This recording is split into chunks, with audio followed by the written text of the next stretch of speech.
জনপ্রিয় কণ্ঠশিল্পী আসিফ আকবরের আত্মজীবনীমূলক বই আকবর 50 নট আউটে উঠে এসেছে তার জীবনের নানান গল্প। সেই বইয়ের একটি অধ্যায় থেকে জানা যায় আসিফ আকবরের সাথে বিএনপির চেয়ারপারসন বেগম খালেদা জিয়ার ঘটা একটি মজার ঘটনা। কি সেই ঘটনা সেটিই থাকছে আজকে আমাদের এই আয়োজনে। রাজনৈতিক অঙ্গনের নানান ইতিহাস ও তথ্য পেতে আমাদের চ্যানেলটি সাবস্ক্রাইব করে বেল বাটনটি প্রেস করে রাখুন। সেই বইয়ে লেখা হয়, টানা 1 মাস ধরে আসিফ আসন্ন জাতীয় সংসদ নির্বাচনের কাজে ব্যস্ত। নির্বাচনী সভাগুলোতে যেতে হচ্ছে তাকে। তারেক রহমান চান আসিফ যত সম্ভব বেশি সভায় যোগ দিক। অন্যদিকে প্রধানমন্ত্রী বেগম খালেদা জিয়াও তার সফরসঙ্গীর তালিকায় আসিফের নাম রাখছেন। সঙ্গত কারণে আসিফ রেকর্ডিংয়ে সময় দিতে পারছেন না। এর মধ্যে একবার কুমিল্লায়ও গেলেন বেগম খালেদা জিয়া। সেখানে মজার এক ঘটনা ঘটল। ঢাকা থেকে যারা বেগম জিয়ার সফরসঙ্গী হিসেবে কুমিল্লায় গেলেন, আসিফ তাদের সবাইকে কাবাব এবং নানরুটি খাওয়ালেন।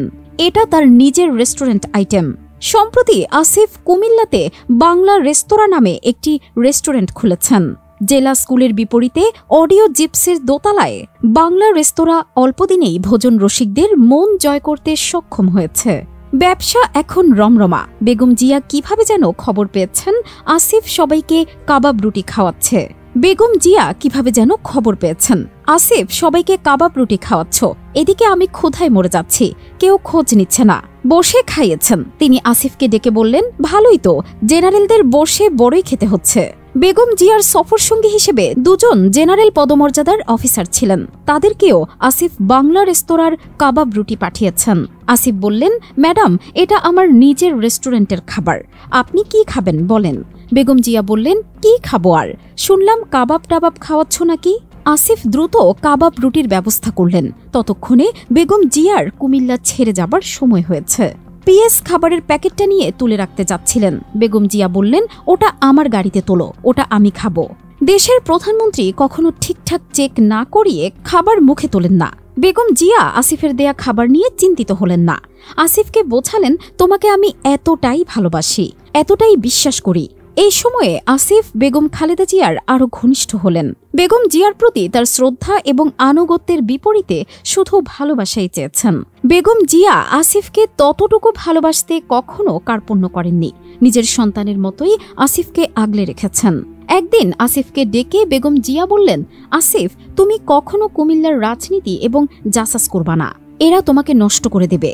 22 জানুয়ারির জাতীয় সংসদ নির্বাচনটা শেষ পর্যন্ত হল না। তত্ত্বাবধায়ক সরকারের দাবিতে আওয়ামী লীগ দেশজুড়ে আন্দোলন গড়ে তুলল। বিএনপির কর্মীদের সঙ্গে তাদের দাঙ্গা হল। পুরো দেশ রাজনৈতিক অনিশ্চয়তার মুখে পড়ে গেল।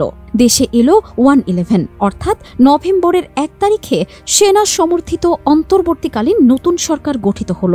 অনির্দিষ্টকালের জন্য দেশে জরুরি আইন জারি করা হলো। দেশের জাতীয় সংসদ নির্বাচনও স্থগিত হয়ে গেল।